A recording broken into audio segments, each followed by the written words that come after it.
દ્વારકાધીશ, જય માતાજી. યુટ્યુબ મિત્રો, અત્યારે અમે અમારી વાડીએ જઈએ છીએ. તો વાડીએ જતા રસ્તામાં વીર મંગળાવાળા બાપાનું મંદિર આવશે, તો અમે ત્યાં દર્શન કરવા જવાના છીએ. અમે પણ કરશું અને તમને પણ અમે દર્શન કરાવીએ. તો તમે આ વિડીયોમાં બન્યા રહેજો. જય દ્વારકાધીશ.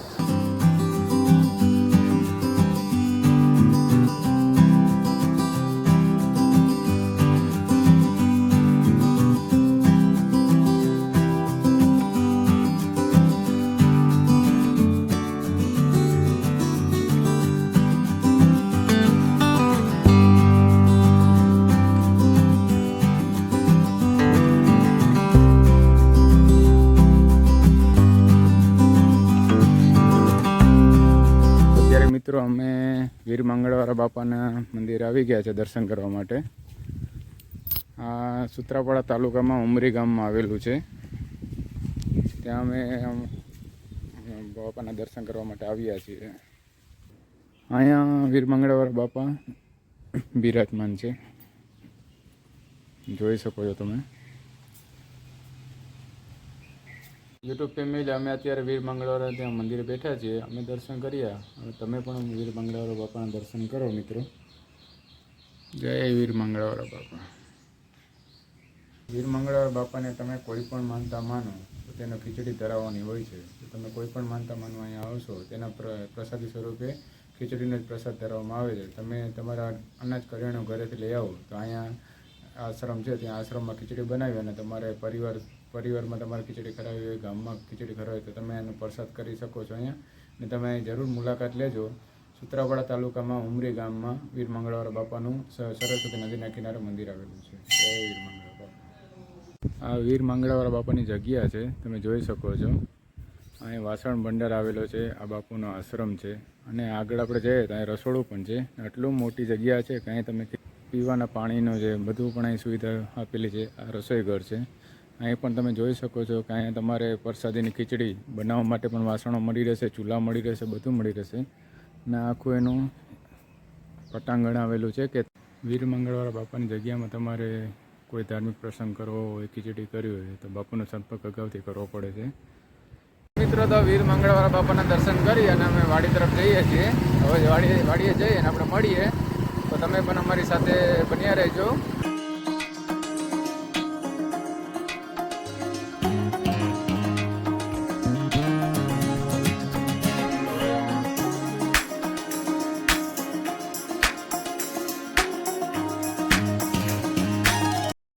હેલો યુટ્યુબ ફેમિલી, તો અમે અત્યારે વીર મંગળવાળા બાપાના દર્શન કરી અને અમે અત્યારે વાડીએ આવી ગયા છે. તો વાડીએ તમે જોઈ શકો છો કે અત્યારે સોયાબીનનું વાવેતર કરવામાં આવેલું છે અને જુવારનું વાવેતર કરવામાં આવેલું છે.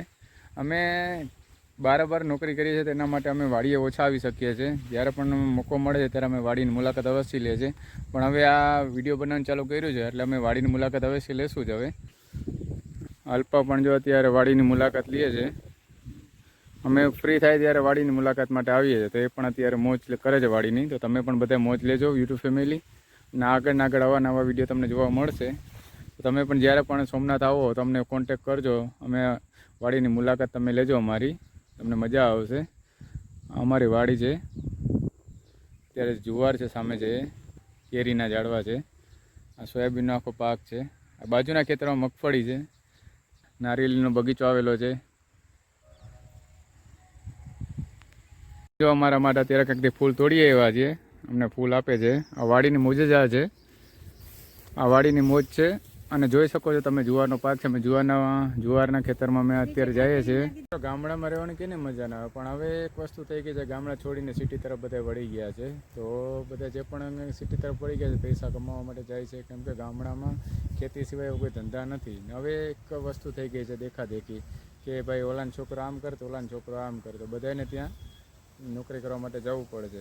પણ ગામડામાં જેવી મજા આવે છે એવી સિટીમાં મજા નથી આવતી. કેમ કે ગામડામાં શુદ્ધ વાતાવરણ છે અને ગામડામાં ખોરાક એવો હોય છે. તો બધા એક પરિસ્થિતિને લીધે પણ ગામડા છોડીને સિટી તરફ બધા વળી ગયા છે. કેમ કે હવે ગામડા બધા ખાલી થઈ ગયા છે. બાકી વાડી છે, વાડી વિસ્તાર છે, બહુ જ મજા આવે. ગીર સોમનાથમાં તો અત્યારે શ્રાવણ મહિનામાં તો બહુ જ મજા આવે. હરિયાળી જ હોય છે.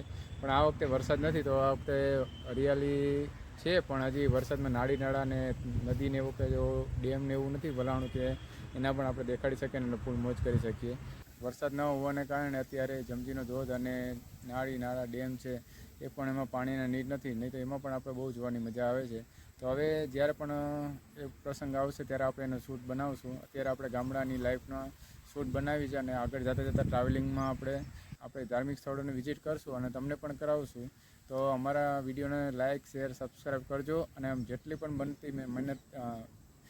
પણ બનતી મદદ હોય તમે અમને કરજો કે અમે આગળ અમે વિડીયો બનાવીએ અને અમારા વિડીયોમાં કંઈ પણ ખામી હોય તમને જણાવજો, તો અમે એ પણ સુધારશું અને તમને નવી વસ્તુ અને ધાર્મિક સ્થળોની મુલાકાત પણ કરાવશું. બધાને જય દ્વારકાધીશ, જય માતાજી. આ નારિયેળીના બગીચા આવેલા છે અમારી વાડીની બાજુમાં જ. આ વાડીમાં પણ જે સોયાબીન છે, અમારી બધી અમારા વાડીની સાઈડ બધાએ સોયાબીન જ વાવેલા છે, કારણ કે વરસાદનું જોર વધારે રહે છે અમારી તરફ અને ખેતર પાણી ભરાઈ જાય છે, તો મગફળીનો પાક બગડી જાય છે અને ખેડૂતને નુકસાન થાય છે. એ માટે બધા હવે સોયાબીન જ વાવે છે.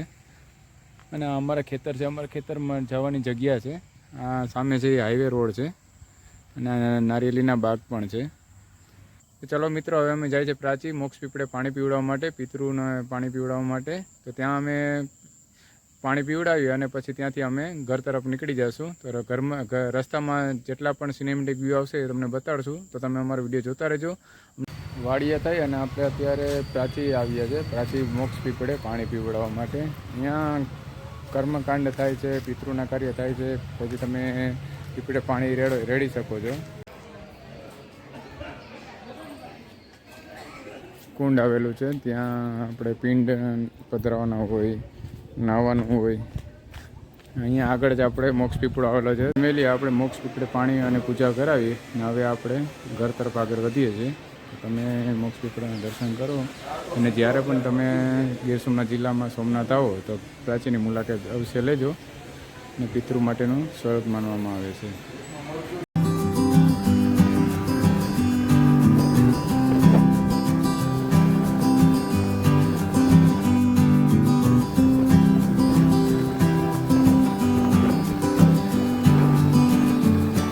ચાલો મિત્રો, હવે અમે જઈએ છીએ ઘરે. તો તમને આ વિડીયો કેવો લાગ્યો જરૂરથી જણાવજો અને અમારી ચેનલને લાઈક, શેર, સબસ્ક્રાઈબ કરજો. જય દ્વારકાધીશ, જય માતાજી, જય શ્રી કૃષ્ણ.